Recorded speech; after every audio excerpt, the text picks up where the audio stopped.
mayor músculo de tu compañía. Cuando empiezas en la innovación, hacer cosas disruptivas es una inversión muy grande y estás empezando apenas a desarrollar el músculo de la gente. Entonces es mejor empezar con cosas incrementales y poco a poco vas avanzando. Es el audio de la... ¿Sí, no? Soy yo misma.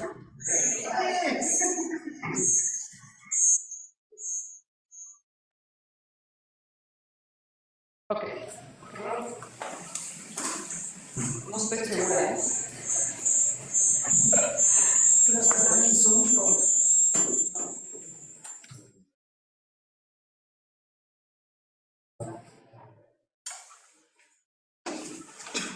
O alguien tiene el audio que tú estás conectado y a lo mejor es tu audio.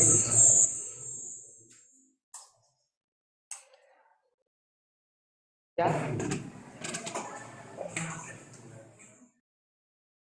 ¿Alguien más está conectado a esto y tiene su audio prendido? Aquí no, pero no sé si...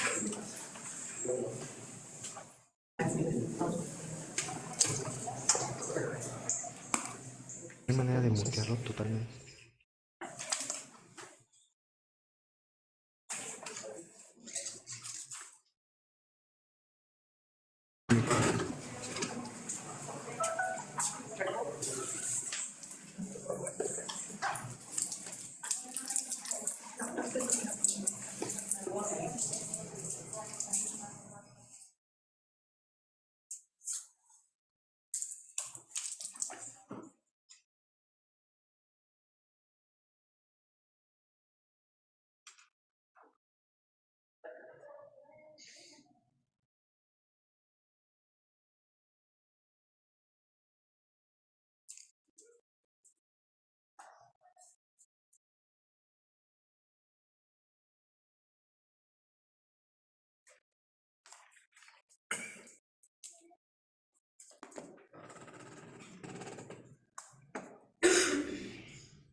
¿Cómo? Pero lo logramos. Ok. De ahí sigue el do different, que son los resultados radicales. Y ahí es donde viene la parte complicada. O sea, parece que los resultados radicales le tocarían a un Elon Musk, ¿no? O alguien que creó Facebook y dices, a mí, en mi vida cotidiana, hacer un resultado radical, transformar completamente una industria. Y cuando yo entré a Redbox, yo dije, ¿cómo explicar esa situación sin que sea tan compleja y que te parezca tan lejana? Y conforme hemos ido estudiando esto, tiene que ver más bien con entender muy bien qué sabe hacer tu negocio, o sea, cuál es el core de tu negocio, que haces muy bien, tan bien que lo podrías convertir en una oportunidad de negocio nueva, que pueda complementar a otro negocio o pueda convertirse en una isla per se. Y aquí voy a poner un ejemplo. Por ejemplo, Uber son muy buenos para facturar. Se volvieron tan buenos con su software de facturación a distancia y de entrega de estas partes de las facturas, que lo convirtieron en un negocio per se para empresas. No se llama Uber, tiene completamente otro nombre, pero esa facultad de haber hecho tan bien ese software y ese proceso les ayudó a crear un resultado radical de automatizar el mundo de la facturación. Entonces, como que siempre empiecen por el core del negocio, que hacemos muy bien, y de ahí pueden ir encontrando otras oportunidades. Por ejemplo, otro caso antes de entrar a Bardal una vez nos contactó, bueno, estamos muy cercanos al dueño de Bardal, y este cuate, su problema es que dijo, un día van a desaparecer los coches. Este cuate siempre estaba como muy adelante, ¿no? Dijo, van a desaparecer los coches y todos mis aceites, Bardal son los aceites que están en las gasolineras, ¿se ubican, no? Entonces, un día van a desaparecer los coches y yo, toda mi industria y todas mis fábricas, pues van a desaparecer y no van a agregar valor. Entonces, lo que hicimos fue entender como todo lo que podía producir su fábrica, o sea, hasta dónde podría hacer el stretchability. Y antes de que llegara la pandemia, le hicimos la recomendación de, oye, tú podrías generar productos de limpieza como súper resistentes para la industria Oreca, que son hoteles, restaurantes y cafeterías, para toda la parte de cafeterías, cocinas, bla. Y entonces empezó a producir eso y bueno, llega la pandemia y el cuate ya estaba súper mega preparado y pum, ¿no? Pero es el hecho de entender qué tienes hoy, que lo haces muy bien y de ahí qué puedes explotar, ¿ok? ¿Hasta aquí me van siguiendo? Entonces, a nosotros lo que nos tocó también hacer en resultados radicales, nos pidió Cinépolis. Cinépolis es una cadena de Michoacán. Es el cine más importante a nivel mundial, lo cual es muy interesante, ¿no? ¿Mm? Sí, qué orgullo, son de Michoacán, lo hacen súper bien. Ya hasta antes de que llegara la pandemia estábamos pensando en diseñar la experiencia para Dubái. No saben, estaba padrísimo. Pero llegó esto y pues se paró todo, ¿no? Pero bueno, esto sí vio la luz. En este proyecto nos pidieron que creáramos el complejo del futuro del cine.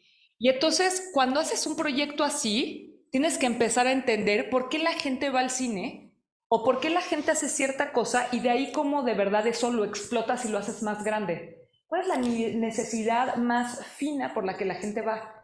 Entonces entendimos que la gente iba al cine para sentir más. O sea, ¿por qué te sales de tu sillón? Si tienes Netflix, la comodidad, te puedes servir tu vino, ponerte lo que quieras, estás en tu casa. O sea, ¿por qué te vas a ir al cine si tienes todo en tu casa? Por una mejor experiencia. Por una mejor experiencia. ¿Qué sentir más? Sentir más la historia, estar inmerso. Y entonces, cuando entendimos eso, nos fuimos a diferentes industrias, porque no te puedes inspirar directamente de tu industria cuando tú eres como la cabeza, ¿no? Entonces, nos fuimos a otras industrias y nos preguntamos, ¿quién hace sentir más a la gente? ¿Qué cosas nos hacen sentir más? ¿Qué otras industrias? A ver, díganme, ¿qué se les viene a la cabeza? Puede ser Six Flags. Teatro, exactamente. Nos fuimos a Sleep No More. No sé si la conocen, esta obra en Nueva York. ¿Qué más?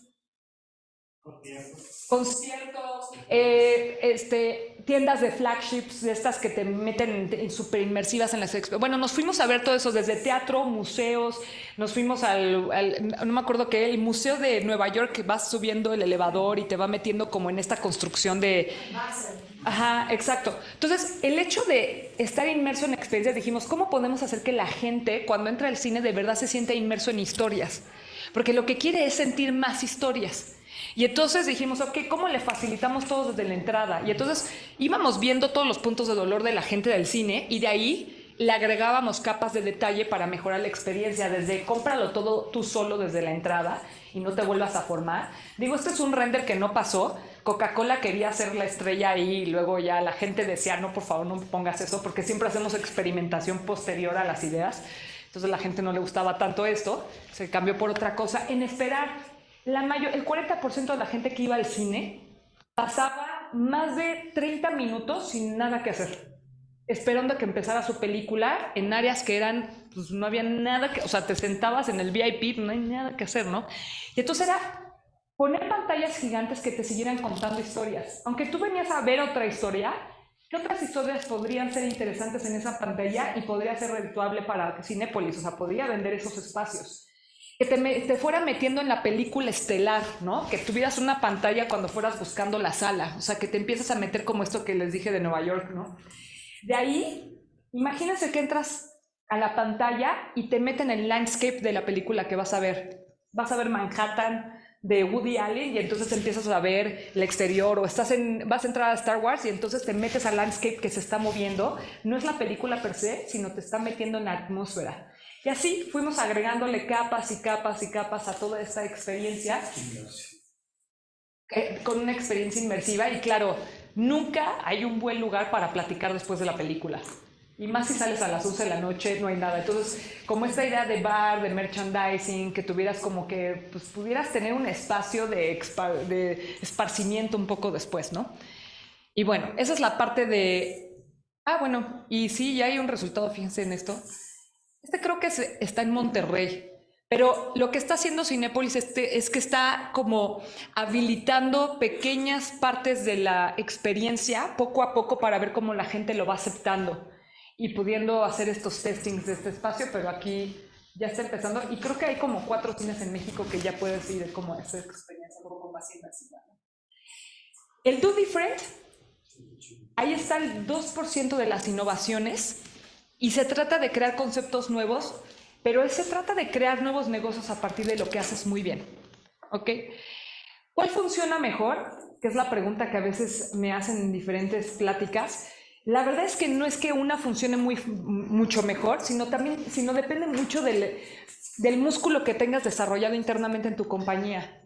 Si apenas estás metiéndote en el mundo de la innovación, empieza por mejorar las cosas incrementales y conforme vayas desarrollando esto, luego te vas a las partes radicales, pero no te estreses por empezar a crear disrupciones si tienes tanta oportunidad por mejorar lo que hoy ya haces. Y reduce tu estrés. No hay que correr, hay que empezar poco a poco y vas aprendiendo de esto. ¿Hasta aquí alguien tiene algún comentario, duda? ¿No? Sí, sí. ¿Y qué pasa con la industria que, digamos, muy tradicional?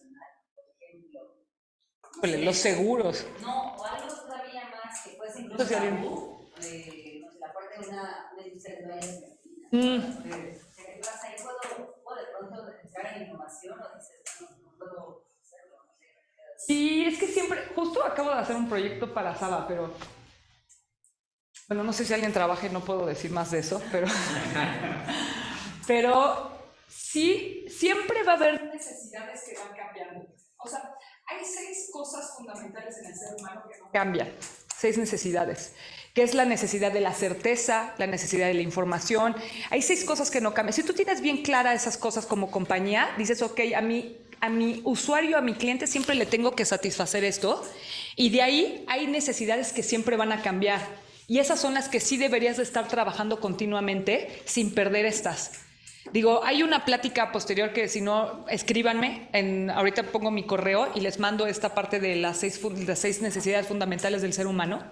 Pero esas necesidades, dices, ok, yo siempre tengo que mantener a mi usuario informado, con certeza, dándole las cosas que necesita, y de ahí todo lo que está alrededor del mundo de las toallas sí puede cambiar, ¿no? O sea, siempre la toalla va a tener que cumplir con una función, si vamos a hablar de eso, ¿no? Y de ahí no te puede salir. Pero la tecnología que haga que ella se sienta mejor al usarlo en esos días antes, posterior, hay mucho que hacer. Es como cumplir con lo que ella necesita de certeza y alrededor todo lo que puedes cambiar. Entonces es más o menos por ahí, sí. A mí me tocó hacer el lanzamiento de Naturela. No, bueno, aquí por favor, que pase el invitado. Es lo mismo, pero expliqué de naturales, todo orgánico, todo frescura, y así se ve. Y Naturela fue un boom. Lleno de plantas, que es completamente diferente a como se había percibido el producto antes de ese cambio que le dieron, ¿no? Sí. Creo que ahí viene un no-brainer, no Sí. porque es lo mismo, pero sí realmente cambió la percepción. Y fue un boom. Naturela fue una marca de la historia en México que fue esta parte de, o sea, puedes tener cosas que te hagan sentir bien en ese momento, que ahorita estamos viendo en el mundo de la noche, por ejemplo. O sea, ¿qué más puedes hacer en el mundo de la noche para sentirte mejor? Entonces, hay un campo gigante alrededor de ese momento, y de ahí se puede meter el mundo de las toallas. O sea, todo siempre hay que hacer. Nada más hay que sentarte a platicar con la gente. Es que de ahí viene, justamente, porque si no te ciegas y dices, pues ya no hay nada, no me puedo meter, ¿no? ¿Alguien más? Sí. Sí, yo rapidísimo. Sí. Puede ser muy básico, pero ¿ustedes cómo entienden el tema del valor? El valor es agregar algo que satisfaga las necesidades. O sea, agregarle capas de detalle. Para mí el valor es agregar capas de detalle a un producto o servicio o sea, un servicio o producto, pero que satisfaga una necesidad que hallaste, una oportunidad, ¿no? Y entonces, o sea, hablando de las toallas, pues le puedes ir agregando capas de detalle, ¿no? O sea, se pueden volver, es orgánica, tiene olores, te doy aceites, y entonces todas estas capas de detalle le van agregando valor al servicio. Y no necesariamente tiene que ser atacando los puntos de dolor. Porque obviamente en un journey Sí. compararás diferentes puntos de dolor, pero hay cosas que no pueden mejorar. Sí, totalmente. Sí, totalmente. Los puntos de dolor y las cosas que puedes incrementar, la forma en la que es exponenciar el valor de lo que ya disfrutan, ¿no? O sea, esto ya lo disfrutan, ahora ¿cómo hago que lo disfruten más? ¿No? Ese es muy, muy buen punto. ¿Ibas a preguntar algo? ¿No? Ahora, existen 3 comportamientos para ser innovador. Ahí les va el primero. Ahora se ve rarísima la pantalla. Se los prometo que mi presentación está bien. Ah, es porque está esto. Espérenme.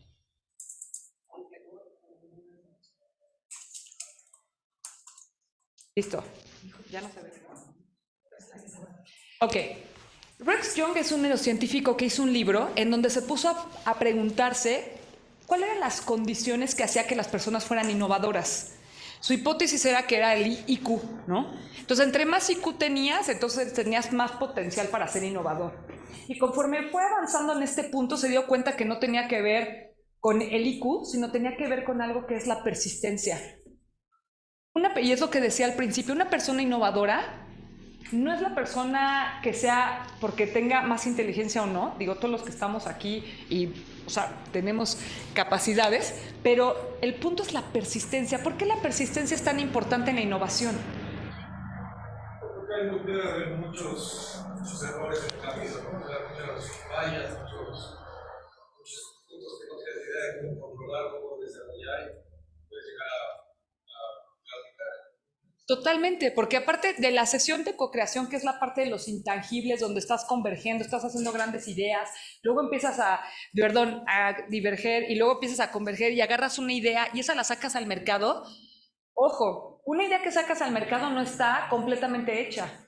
La tienes que seguir mejorando y mejorando y mejorando y mejorando y por eso es persistencia.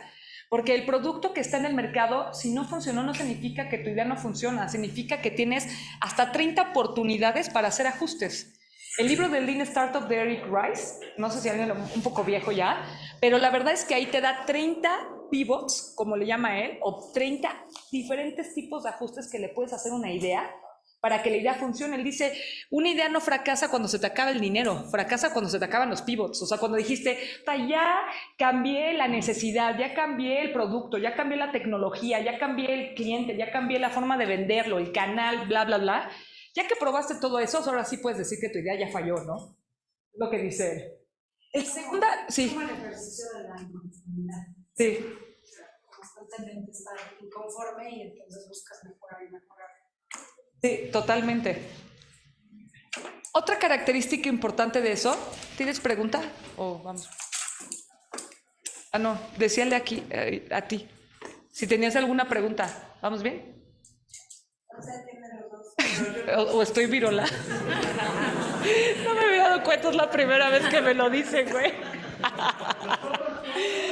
¿Ustedes cuántos? ¿Cómo se siente, equipo? ¿Bien? Perfecto, seguimos. Ok.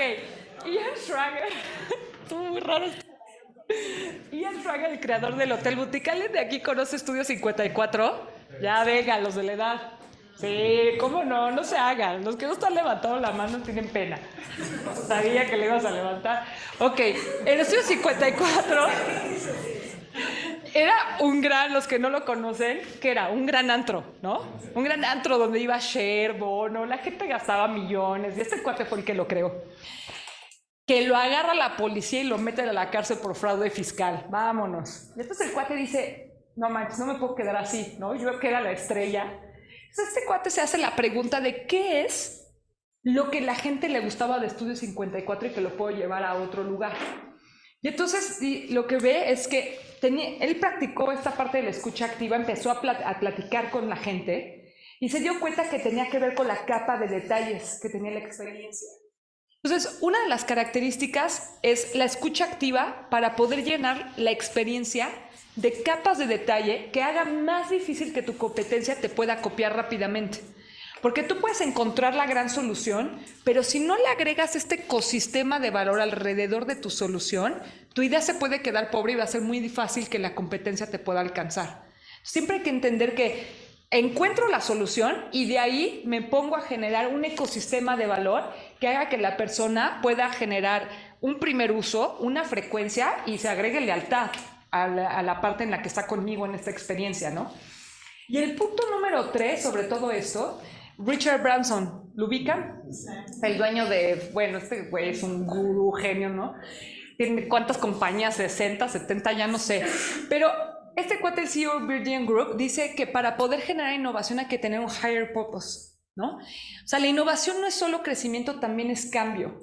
Y el higher purpose no es permanente, también va cambiando. O sea, cada año, pregúntense, o sea, aunque hayan definido un higher purpose de alguna manera, el siguiente año pregúntense si ese higher purpose sigue siendo el mismo o las cuestiones se están cambiando. O sea, ahorita que ya en enero o no sé cuándo ustedes hagan este tipo de reuniones, pero esa reunión es importantísima que digan cuál es el objetivo de innovación que nos va a tomar lugar este año. ¿Seguimos con el mismo o hay que hacer ajustes porque las tendencias se han transformado, la gente se ha transformado, nuestra forma de consumir, de relacionarnos, de ver las cosas, ¿no? ¿Hasta aquí me van siguiendo? ¿Sí? Ok. Innovación, entonces, en resumen, son 3 cosas. Debe de dar valor, es un do better y un do different, y cumple con 3 comportamientos. Ahora, para que la innovación suceda, existe un paso previo, que es la creatividad. Ahí va la pregunta. Para ustedes, ¿qué es la creatividad? La capacidad de crear algo. La capacidad de crear algo. Experimentar. Experimentar. Encontrar formas nuevas de llegar. Justamente va por ese punto. Exacto. Porque lo que pasa con la creatividad es que en algunos sectores la hemos estigmatizado. La estereotipamos, creemos que le pertenece a cierto tipo de personas, que se visten de cierta manera, que piensan de cierta manera y decimos, él es el creativo, ¿no? Solamente porque lo estamos viendo. Y la verdad es que la creatividad artística a la creatividad cotidiana es muy diferente. La creatividad para nosotros es crear una gran cantidad de posibilidades. Y eso nos pasa en la vida personal, en la vida laboral. El hecho de tener la capacidad de crear una gran cantidad de posibilidades no le pertenece a un cierto tipo de personas, nos pertenece a todos, pero hay ciertas barreras a las que nos enfrentamos por las que no sucede esto, y es lo que vamos a platicar ahorita. Gary Hamel, que es uno de los gurús de los negocios de este siglo, dice que existe la matemática de la innovación, que para poder llegar a una innovación, tendrías que pasar por 1000 conceptos para llegar a 100, bueno, por 1000 posibilidades para llegar a 100 ideas factibles, llegar a 10 conceptos y entonces lograr una innovación. Ahora, no significa que vamos a construir 1000 conceptos, pero lo que nos quiere decir es que tienes que tener la seguridad de que tienes que seguir un proceso creativo, tienes que meterte a hacer una reunión a pensar ideas y que se vale todo tipo de ideas para poder llegar a esa innovación. Porque si te pones límites y solo te sientas a ver si me llega la idea, pues eso nunca va a pasar realmente. El proceso de la creatividad es un proceso ordenado. Es muy interesante que conforme ha ido pasando el análisis del cerebro, nos hemos dado cuenta de que tenemos la capacidad para hacer que las ideas surjan. No sabemos cómo llegan a nuestra mente las ideas, eso no lo hemos descubierto, pero sí hemos descubierto metodologías para que las ideas surjan. O sea, hay que entender que el proceso sí existe y se ha vuelto casi científico y metódico el proceso de hacer que las ideas surjan. Si no, imagínense, mi trabajo sería muy estresante. Si yo le dijera a una marca, oye, regresa en un mes y medio a ver si se me ocurrió algo, pues claro que no, a mí tampoco, a mí claro que me da estrés. Nunca sé en qué va a acabar un proyecto. Me dan un reto y digo, ok, este es el proceso que vamos a seguir y a ver qué sale, ¿no? Y si confías en el proceso, vas a tener la seguridad creativa de que vas a llegar a un punto. Y aquí les va la pregunta para todos. ¿Qué tan creativos se consideran? ¿Quién se considera muy creativo? Venga, autoestima, amigos. Ok. ¿Quién se considera medio creativo? Dicen, bueno, güey, ahí voy, ahí la doy, está bien. ¿Quién se considera nada creativo? Es ingeniero. No, es broma, los ingenieros. Es mi chistín, es mi chistín. Eso sí, yo creo que es importante aclarar eso, ¿no? O sea, la creatividad cotidiana, pero nosotros estamos hablando de creatividad estética, de colores. No. Totalmente. Los números también requieren creatividad. Ah, no, totalmente. Ese es un súper punto. Pero aquí les quiero dar una buena noticia a todos ustedes 3 y a los que también dijeron mediana. Una buena noticia es que todos somos creativos. Y vamos a hablar de las barreras por las cuales la creatividad nos surge. Y hay que anotarla con rojo ahorita en su libreta porque vamos a llevarnos tarea para que la creatividad empiece a surgir. Ernest Rutherford en 1908... este cuate premio Nobel de Química, admirable, ¿no? Dijo, es una pena que la mente de la gente trabaje curiosamente y que esta se detenga cuando llega a trabajar. Imagínense la depresión de este cuate, ¿no? Para que su frase haya quedado después de un siglo, ¿no? ¿Qué es lo que pasa con la creatividad cuando llegas a trabajar? ¿Qué es lo que nos detiene cuando estamos en el trabajo, que nuestra creatividad no fluye? ¿El fracaso? La rutina, el fracaso, el miedo también, el juicio crítico, ¿qué tal? ¿No? Llegas a una junta y está el típico que dice que no a todo, dices, ay, no, ya, qué hueva, ¿no? Sí, o sea, ya mejor ni opino, ¿no? ¿Qué más hace? La adversión al riesgo, ¿qué más?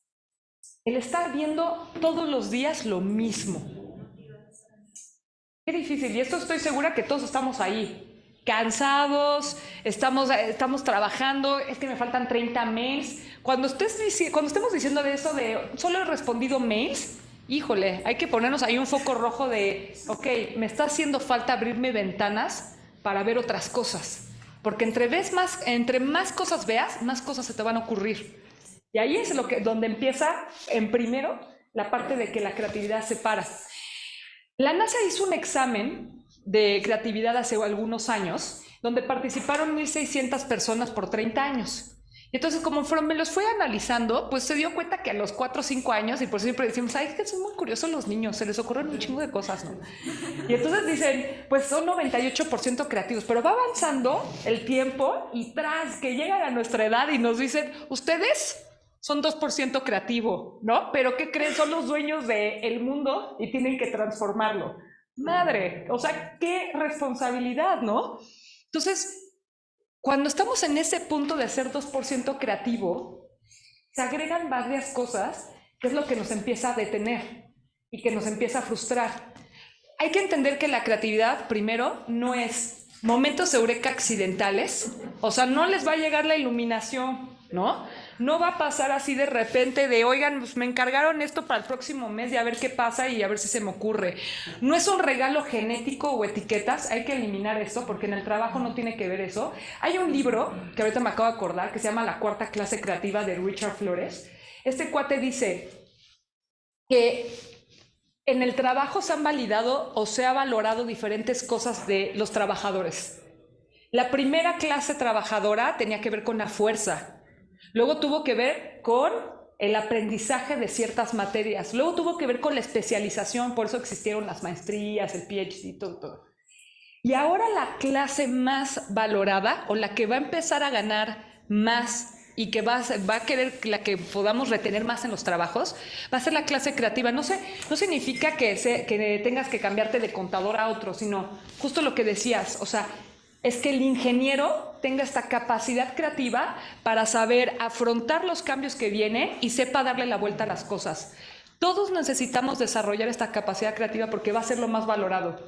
Sí van a llegar las computadoras, sí se va a automatizar muchas cosas que nosotros hagamos, pero la parte creativa, pensante, de transformar, sentir y de entender hacia dónde vamos, eso va a seguir siendo de nosotros. Y ahí es donde vamos a ser más valorados. ¿Se fijan? Esto es importantísimo, por eso esta parte de la creatividad no la vean como cualquier cosa, es muy importante. Y aquí vamos a este punto, la creatividad cotidiana es diferente a la creatividad artística, que es lo que decías tú. Porque la creatividad cotidiana es saber siempre proponer diferentes posibilidades a un reto que se me está poniendo, tener esta capacidad de empezar a proponer para todas partes y empezar a diverger y converger después. ¿Cuál es la diferencia entonces entre creatividad e innovación? Después de todo Yo creo que creatividad tiene que ver con imaginar algo e innovación con materializarlo. Exactamente. Te decía que innovación para mí es ejecución. O sea, hay mucha gente que tiene ideas de la basura, o sea, ideas increíbles, pero son muy malos llevándolas a cabo. Y eso creo que le pasa mucho. Sí, bueno, no, que no quiero estereotipar, pero... Yo sí, porque... No, pero me gusta. Y he visto que pasa eso. Sí, hay es que sí. Con ideas geniales, sí. Pero luego para ejecutar somos muy tardados. Sí, somos muy tardados, sí. O sea, la ejecución es importantísima, sí es cierto. Y justo lo que acabas de decir, ese es el punto. La creatividad es el medio y la innovación es el fin. Por eso empecé la conferencia diciendo... Podemos ser súper creativos, tener un cajón lleno de ideas, pero no nos vamos a llamar innovadores hasta que eso lo pongamos en el mercado y nos esté generando lana y esté o capital cultural, social, económico, social, económico, cultural. Ahora, ¿cuáles son las dos barreras por las que cuesta tanto trabajo la creatividad y que tenemos que eliminar y cómo las vamos a eliminar? Hay dos puntos muy simples. El primero es por la programación de nuestro cerebro. Y lo voy a platicar de una manera muy sencilla. Imagínense que nuestro cerebro está dividido en tres. La parte reptiliana, que es la que han escuchado y la hemos leído ya en los últimos libros 37,000 veces, ¿no? Que es la parte que nos dice, tengo hambre, tengo sueño, quiero comer. La parte límbica, que es la parte que nos mantiene alerta ante cualquier amenaza que haya allá afuera, ¿no? Eso tiene que ver con lo que hay allá afuera y me siento amenazado y entonces me emprende esa parte del cerebro. Y la tercera parte, que es la parte racional, Y la parte racional. La parte racional es la que necesitamos cuando queremos ser creativos, pero para que nuestra parte racional esté prendida y todo lo demás esté tranquilo, hay que crear las condiciones adecuadas. Ahí les va un ejemplo. De repente llegamos a una reunión, ¿no? ¿Me das tu nombre, tú, la de vestido morado, aquí enfrente de mí? Tamara. Tamara está en la reunión y llega tú de chamarra azul. ¿Cómo es tu nombre? René. Entonces llega Tamara, ¿no? Y Tamara es la directora. Y entonces está René y estamos todos y Tamara dice, oigan, quiero ideas para cambiar la forma de facturación del año 2025 para hacer doble dígito para el próximo año. Y entonces René dice, madre, o sea, ¿por qué no me avisas? No se me ocurre nada, ¿no? Y todos somos súper criticones. Y entonces, ¿qué pasa con René? Pues claro que la parte racional se apaga, se prende la límbica y dice, puta, me quedé en blanco, ¿no? Eso, cuando decimos me quedé en blanco, es porque se prende esa parte del cerebro. Nos sentimos amenazados, nos sentimos en un espacio no cómodo, nos sentimos en algo súper vulnerable y no funciona. ¿Qué es lo que tendría que haber hecho Tamara al revés para que esta sesión funcionara? Una es avisarle al equipo que vamos a hacer una sesión de ideas para que se prepare. Otra es crear las condiciones adecuadas en un espacio donde decimos, oiga, vamos a pensar en ideas de tal, y ahí les van las dos reglas que siempre tienen que decir. No filtre, vamos por cantidad, no por calidad de ideas. Entonces, no sé si a ustedes les pasa, pero te empiezas a sentir un poco más cómodo. Ok, todo se vale. Ok, cualquier cosa que diga no importa. Y si no puedes decir la frase que los mexicanos decimos, a lo mejor digo una tontería, pero ahí les va. Y ya con eso como que tienes permiso para decir cualquier cosa, ¿no? Y entonces, esas dos reglas de no filtres, vamos por cantidad, no calidad de ideas, y tener un objetivo previo que avises, a la gente le empieza a generar las condiciones adecuadas. Dicen que la hora correcta para generar ideas es las 11 de la mañana, porque ya desayunaste, ya dormiste, ya estás bien despierto y está más fácil poder generar soluciones. Bien despierto. Ahora, ¿cuál es la otra parte por la que el cerebro no se le ocurren ideas? Porque no tienes nuevas referencias, que es lo que decíamos. Y aquí les va la cosa que yo les digo, háganlo como parte de su día a día. Tienen que abrirse ventanas para ver más cosas, para ver cosas que no están conectadas directamente con su industria, para leer algo, ver artículos, meterse a newsletters que les manden inspiración de cualquier tipo de industrias. O sea, entre más abran su panorama, su conversación va a ser más interesante. Y ojo, la gente siempre los va a recordar por cosas positivas o cosas que ustedes recuerdan, o sea, cosas buenas que platiquen que por cosas negativas. Entonces, alimenten su cerebro de cosas interesantes para poder tener estas conversaciones. Y siempre que llegue un reto, ustedes van a tener muchos nuevos referentes y va a ser más fácil que puedan proponer ideas. Pero si no lo meten ustedes en su calendario como una junta con un director, eso siempre se va a postergar y nunca va a permanecer. Es una responsabilidad consigo mismo, ¿no? El de... tengo un PDF. Si me escriben en el correo, se los reenvío o se los reenvío por acá y ya sabemos. También tengo uno de cómo buscar en Google. O sea, cómo buscar correctamente en Google las cosas, porque luego hasta para eso es difícil, ¿no? Entonces, siempre metan esto como una tarea. Tengo un amigo en Redbox que lo pone a aprender algo nuevo. Todos los jueves a las 3 de la tarde que regresa de comer, y esa hora como que el jueves ya estás un poco más tranquilo, ya no estás tanto en llamas, no sé por qué, pero ese de 3 a 3 y media, 3 a 4, siempre deja esa ventana y siempre tiene algo nuevo que compartir. De verdad es muy interesante cómo lo hace. Entonces pónganlo ahorita como tarea, ¿no? Para que puedan crear más y mejores ideas, falta el último paso. ¿Cuál es? La inspiración, que es lo que estábamos diciendo ahorita. ¿Qué es la inspiración? Más allá de algo romántico, la inspiración son nuevas referencias que aceleran tu proceso creativo. Por eso les digo es que entre más cosas vean, más cosas se les van a ocurrir. Ahora, ¿por qué es indispensable la inspiración? James Webb, que es uno de los gurús de la... sí, está ahí. Dice que una idea no es nada más ni nada menos que la reconfiguración de elementos preexistentes que nadie más había reconfigurado de la misma manera. Fíjense muy bien en eso. Eso significa que cuando estás hablando de innovación, empieza a cambiar tu mentalidad de decir, no es inventar algo que nadie más había visto antes. Es poner atención en las mejores prácticas de muchos, robarme lo más interesante y reconfigurarlo en una nueva industria. Ojo, para eso hay que abrir la mente para todo tipo de industrias, no porque tú estés en el mundo de los seguros, no te vas a inspirar en el mundo del ejercicio. ¿no? Y robarte de todo esto y meterlo a la tuya. Y entonces la innovación empieza a ser más fácil. Sienten esta como sensación de, claro, sí es cierto, ¿no? Vamos a reconfigurar. Ojo, no se roben de uno solo porque entonces es plagio, ¿no? Hay que ver varias cosas diferentes y de ahí tomar prestada. Nosotros tenemos una herramienta que le decimos ladrón doctor. Ubicas cuál es tu malestar, vas a ver quién lo está haciendo bien, 5 o 6 casos, y entonces curas tu malestar, ¿no? Haciéndolo como doctor. Ahí les doy un ejemplo. ¿Quién es fan de aquí todavía de Star Wars? ¿Todavía hay gente que sí? Ah, no, bueno, sí, muchísimos. Pues este cuate que creó una de las cosas más emblemáticas del cine, se robó de muchos directores de cine de milenarios, ¿no? Y creó esta joya que fue Star Wars. Vean. Creo que Aldo, no tenemos audio. Ah, porque yo no tengo audio. Híjole, no, bueno, aquí estamos saliendo muy mal, muchachos. Sí, oigan. Also huge influences were the Flash Gordon serials from the 30s and Japanese director Akira Kurosawa. Star Wars plays much like an updated version of Flash Gordon, right down to the soft wipes and the opening titles design. From Kurosawa, we get masters of spiritual martial arts, a low-ranking bickering duo, more soft wipes, a beneath the floorboards hideaway, and a boastful baddie getting his arm chopped off. You just watch yourself. We're wanted men. I have the death sentence on 12 systems.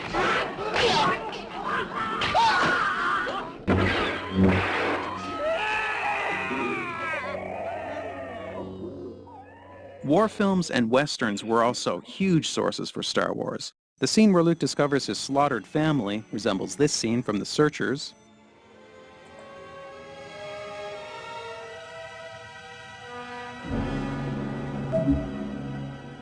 And the scene where Han Solo shoots Greedo resembles this scene from The Good, the Bad, and the Ugly.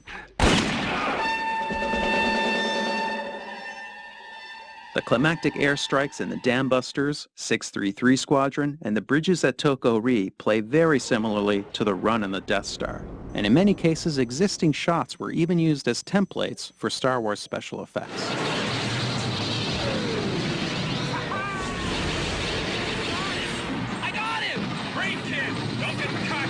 There's also many other elements clearly derived from various films. We have a Tin Man, like the Tin Woman in Metropolis, a couple shots inspired by 2001, a grab the girl and swing scene like this one in The Seventh Voyage of Sinbad, a holographic projection kind of like the one in Forbidden Planet, a rally resembling this one in Triumph of the Will, and cute little robots much like those in Silent Running.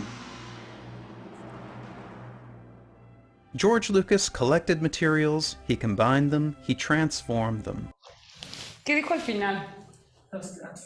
George Lucas combinó, reunió, combinó y transformó diferentes elementos y referentes y le dio una gran idea.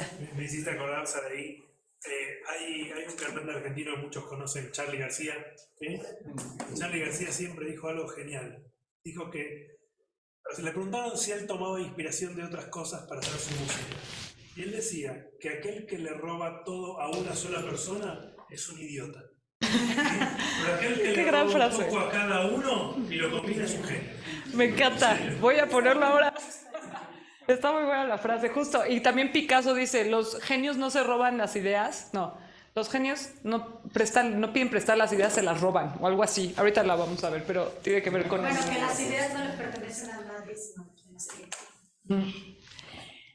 Y este libro es una buena recomendación para ustedes si quieren. Él ya tiene 3 libros, es un periodista, pero esta es una buena recomendación para que te va entrenando para mantenerte como inspirado y te dice cómo ser un buen ladrón y cómo ser un mal ladrón. Tiene otro libro que dice Show Your Work, que te enseña cómo cobrar tu trabajo y acaba de sacar uno que tiene que ver con las 10 características para mantenerte inspirado en los buenos y malos momentos. No lo he leído, pero ya lo compramos y vamos a ver de qué se trata.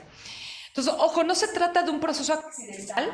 Esto tiene que ver con otra conversación, pero este es el modelo de inspiración de Redbox por el que ganamos un premio en Cannes. Nosotros con esto lo que generamos es que incrementamos en 300% la calidad de las ideas y la cantidad de las ideas. Porque no solamente tomamos en cuenta lo que dice la gente, sino nos inspiramos de nuestra industria, de otras industrias y de otras tendencias como de expertos. Y con estas 4 fuentes en todos los proyectos hacemos que salgan mejores y buenas ideas. Eso es otra conversación, luego lo podemos ver. ¿Qué hacemos con ese tipo de inspiración? Nosotros nos llevamos a los equipos algo que le llamamos Future Ready Teams, que lo que hacemos es que aprendemos de ciertas tendencias, salimos a la calle, llevamos a los equipos al México profundo con antropólogos, nos vamos nosotros, planeamos toda esta experiencia y de ahí regresamos con los equipos para asimilar y bajar oportunidades para tu negocio. A lo mejor no estás en un momento donde tienes un objetivo bien específico, pero quieres hacer una inmersión de la gente, ¿no? Eso lo hemos hecho mucho con bancos, por ejemplo. Y con los seguros, obviamente con Grupo Asura hicimos un proyecto así. En resumen, para terminar todo esto que acabamos de ver, para poder generar buenas ideas y llegar a crear innovación, que es crear y capturar valor a partir de una idea implementada, recuerden que existen 2 niveles, que es el do better y el do different, y de ahí necesitan un paso previo que es la creatividad y un paso previo que es la inspiración. Y abran ventanas dentro de su calendario para mantenerse inspirados. Les quiero dar un par de segundos nada más antes de cerrar, solamente porque muchas veces termina una junta y nos vamos para otra y no apuntamos lo que queríamos apuntar. Entonces, tómense 30 segundos antes de que yo cierre para anotar todo lo que no quieren olvidar de lo que acabamos de platicar. Así. Tengo una pregunta. Sí. Antes de ese proceso, pues hay que entender bien el problema. Sí. Y conocer que realmente ese es el problema. ¿Cuánto les lleva eso que no lo veo? Es que es un proceso más grande, sí. O sea, hacemos una cosa que le llamamos inmersión, luego hacemos la sesión de co-creación, luego hacemos la experimentación, la filtración, la experimentación y la recomendación final. En la parte de inmersión, platicamos con los clientes de manera interna, o sea, con diferentes personas en diferentes puntos, directores y así. Y de ahí nos vamos con la gente y ahí vamos convergiendo en cuál es el problema y hacemos la sesión de co-creación. O sea, lo que ellos creen que es su necesidad y lo confrontan con la que realmente. Exacto, y de ahí obtenemos. Si estás empezando una empresa, tú dirías que es, o sea, concentrarte en el producto estrella o innovar luego de que estás empezando. Una buena pregunta. Justo estoy trabajando ahorita con unas personas, no sé si conozcan Opinión 51, el nuevo medio de comunicación, si no, búsquenlo porque está espectacular, muy bueno. Opinión 51 es donde están, bueno, ahí hay muchas mujeres periodistas que tienen sus propios negocios y lo que hemos platicado hasta ahorita es que vale la pena que sí pienses si este año, el próximo año, porque ahorita se trata de incrementar valor a lo que ya haces. Como viene la crisis, todos tenemos mucha incertidumbre. Para que permanezcan los jugadores que ya tienes, necesitas agregarle valor, porque si no ese dinero van a decir, mejor lo invierto en algo que me está agregando mayor valor ahorita. Entonces necesitas trabajar ahorita en frecuencia y retención. Esa es la recomendación, sí. Creo que voy para acá y luego para allá, sí. Sí, hay 2 preguntas rapidísimas. La primera es, ¿cuánto tiempo les lleva a ustedes todo esto que nos explicaste ahorita para llegar a esas ideas? O sea, ¿se tardan como un mes, semanas, como cuánto sería? Nosotros dividimos la etapa como en 2, en el mundo intangible y el mundo tangible. El mundo intangible es cuando estás generando ideas, ¿no? Llegas a la filtración y te toca experimentar las ideas. Ahí empieza el mundo tangible. Todo esto intangible no puede durar más de un mes. Y el mundo de lo tangible, que se trata de llevar tu idea a la realidad, dependiendo de cuántos productos lances, es 1, 2 o ya depende de eso, puede tardarte 2 meses, 3 meses, pero hablando de que ya está en el mercado, ya estás experimentando y haciendo todo, siempre vas a usar más recursos y más esfuerzos en el mundo de los tangibles que en el mundo de los intangibles. El intangible tiene que ser muy rápido, porque si no puedes pasar toda tu vida, como decíamos por acá, ¿no? Toda tu vida generando ideas, pero no aterrizando nada. Entonces necesitas mentalmente decir, ok, esto es el 20% y esto es el 80% de mi proyecto. Y por eso el tiempo de un mes. Sí, un mes, o sea, no más. Sí, sí. Por eso es que es entrevistar 8, 10 personas, no es hacer un estudio cuantitativo cuando estás en una etapa tan inicial. Que a veces ahí cometemos ese error. Oye, hazme un estudio cuantitativo, me va a costar $500,000 de pesos en una etapa tan inicial que es la innovación. Ese presupuesto úsenlo cuando ya sepan la solución y quieran ver en dónde lo lanzan. Ahora sí, dime si lo voy a lanzar en Toluca o lo voy a lanzar en Mérida, pero en una etapa inicial no gasten esos recursos en un estudio cuantitativo. Ahí sí, si hay alguien de Nielsen, perdóname, pero pues yo creo eso, ¿no?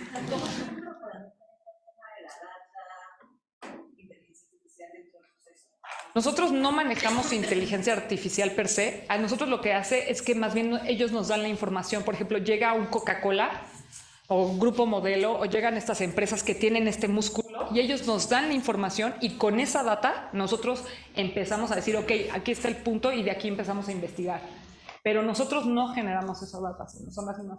Es que es una inversión tan grande que solo los grandes, o sea, los grandes monstruos pueden hacerlo, ¿no? Sí. ¿Cuál es el perfil de la gente que trabaja en Redbox? ¿Son psicólogos?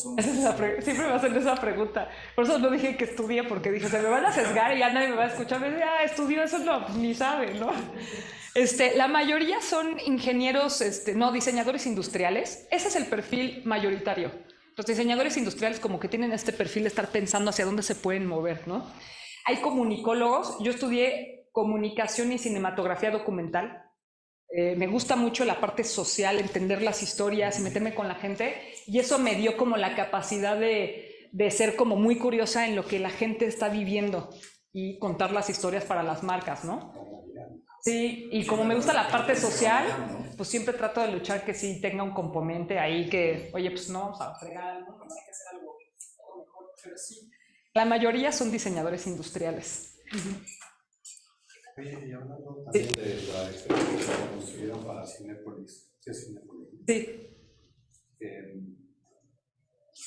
¿Era aterrizado al contexto en México o cómo manejan esos diferentes contextos? Porque la necesidad de alguien ir al cine en Dubái no es la misma. No, son proyectos completamente diferentes. Sí. Siempre, nunca mezclen. Si tienen un proyecto en el que tienen que sacar algo en Mérida, algo en Monterrey y algo en la Ciudad de México, que somos variables un poco diferentes, como que analicen, hagan una inmersión de análisis, entiendan el core del producto y luego entiendan qué variables le tienen que agregar dependiendo de la ciudad. Pero sí hay que tomarlos en cuenta. Es una tropicalización, pero desde la... Sí, exactamente. Sí. Yo siempre yo soy muy arriesgado, me gusta estar creando cosas, me dedico a la experiencia de marketing. No, bueno, sí. No tengo que estar actualizado.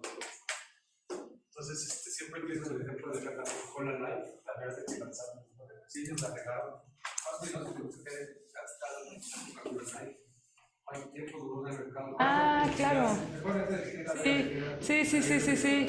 ¿Y sabía por qué no estaba? Pero ahorita no. Millones y millones de dólares se gastaron para desarrollar el producto, lanzarlo, tenerlo en el mercado, tratar de funcionar y no funcionó.